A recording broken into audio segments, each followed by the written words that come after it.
Hey everybody, it's me Carlitos here again, and today I'm reviewing a movie for the child inside of everybody, and that's Ice Age 3, Dawn of the Dinosaurs. Ice Age, Dawn of the Dinosaurs.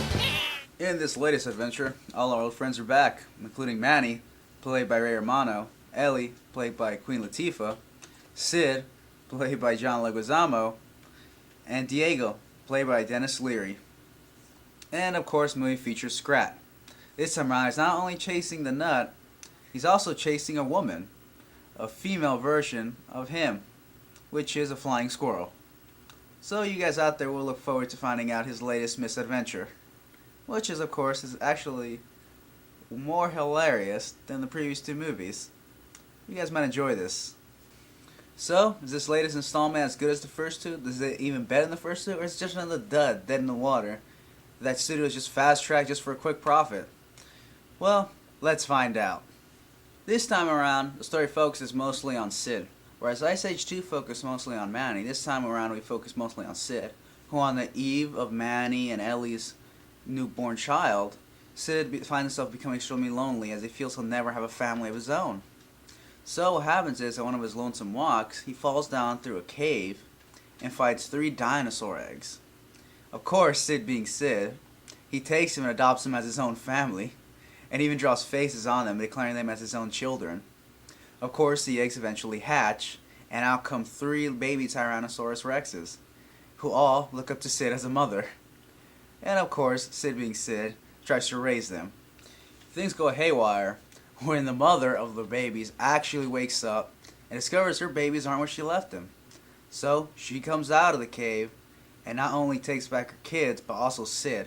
It takes him underground, under the ice, into a world where the dinosaurs have still thrived. Now before I go further into the story, I kind of want to explain exactly where Sid is taken, because it's kind of weird, and this is how they play off the dinosaurs being in the Ice Age, even though of course we all think they're extinct. Even Queen Latifah acknowledges it in one of the trailers. So, here's how it happens. Supposedly the snow has created somewhat of a dome underneath the ice where the dinosaurs still thrive. Of course, since the ice, light can pass through ice, that means that the dinosaurs have heat. So underneath the ice, in this little dome, the dinosaurs have their own world where they still thrive and still control themselves, control their land. And this is where Sid is taken.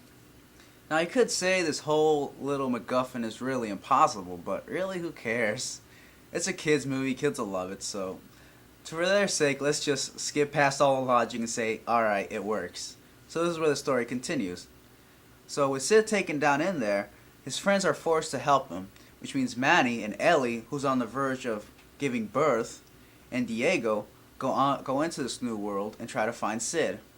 However, they find themselves ill-equipped as the dinosaurs are all bigger and more ferocious than any of them.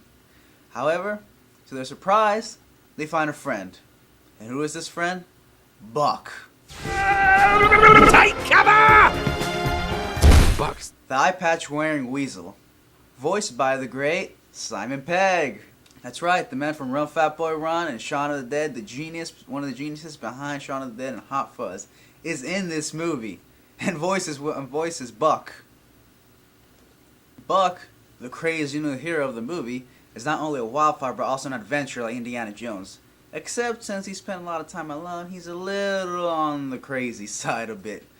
That's right, he talks to himself at one point of the movie, and it's pretty funny. Now that's all I really want to give for the story, let you guys enjoy the rest really. Now the movie features numerous references to Jurassic Park and Godzilla, the American version really, and especially even to the story Moby Dick, as Buck plays the man going after Moby Dick, in a way, because he's going after this big dinosaur called Rudy, which is the biggest dinosaur in all the land. The movie also features numerous upon numerous references to the Crocodile Dundee movies, and that's when Buck comes in. Now all these references work very well for the movie as it brings new life to the franchise. I felt that Ice Age 2 was a little boring, and the first one was pretty good but not great. I think this one is the best of all 3 as all the ideas bring it new life and make it very fun again. As far as kid movies go, this is probably one of the better ones out there. It's no Pixar movie by all means. It's not as great as those films, but it is a fun one. And it's not one that, you'll be tortured to watch. This is one that even adults will enjoy watching, for sure. Now that's the good part of the movies. Now for the bad part of this movie is that, for one, the movie is a little on the short side. It only clocks in at about an hour and like 35 minutes, which is actually pretty short. Maybe because I'm just used to like Pixar movies being like 2 hours, maybe it's that, but I still felt it to be a little short. Also, the story was a little weak in a way. Although, it had great characters like Buck in there, and of course all those friends in there, the story was still a little weak. It felt a little quickly written, just to put the movie out there as quickly as possible. Also, there's no real substance to the script that other movies like by Pixar have. They teach you something in the end. This one just doesn't have that. And I will agree with you that kids movies shouldn't really have these. I mean, they're kids movies. Just sit back and enjoy it. But when Pixar does it, and they do it extremely well, or even this company did extremely well with the movie Kung Fu Panda, you're a little disappointed by that in a way. Like first it's Kung Fu Panda specifically, which was made by the same company as this one, had so many lines that were just brutally honest about life. This one just doesn't have that. It just isn't as cleverly written as that movie. It's, like I said, it's pretty disappointing. So with that, I gave the movie my rating, which is a 6 out of 10. The movie had a lot going for it. It's still better than the previous two in my opinion, but at the end of the day, it's still only so-so. It's not a movie I'm going to go out and buy. But if you're fans of Ice Age 1 and 2, I definitely say check this movie out. You won't be disappointed. You'll definitely love this movie. And if you're a parent out there, if you're wondering if this movie includes a lot of mature references, as they try to do with a lot of kids' movies nowadays, rest assured that there are a few little references that only adults will get, but none of them are too far-fetched that you're like a little shaken by it.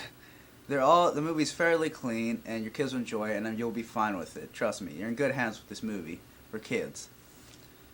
Now, if you don't like Ice Age 1 or 2, I definitely say avoid this movie, of course, Or if you prefer Pixar movies, definitely don't watch this movie because you're not going to be happy. Like I said, it's just disappointing to see this movie's not cleverly written as Kung Fu Panda and some other DreamWorks pictures. So, that's my review for Ice Age 3, Dawn of the Dinosaurs. Like I said, I gave the movie a 6 out of 10. The movie is so-so, and I did have fun watching it. It is the best of the three. But as far as kid movies go, it's not the best out there. It's just okay. It's not a movie I would buy or even go out to see. Go out of my way to see. This is one of those that, if it was on TV, I'd watch it. But other than that, I'm really devoting any more time to that. This is Carlitos signing off, saying, let me tell you about the time I turned a Tyrannosaurus Rex into a Tyrannosaurus Rachel.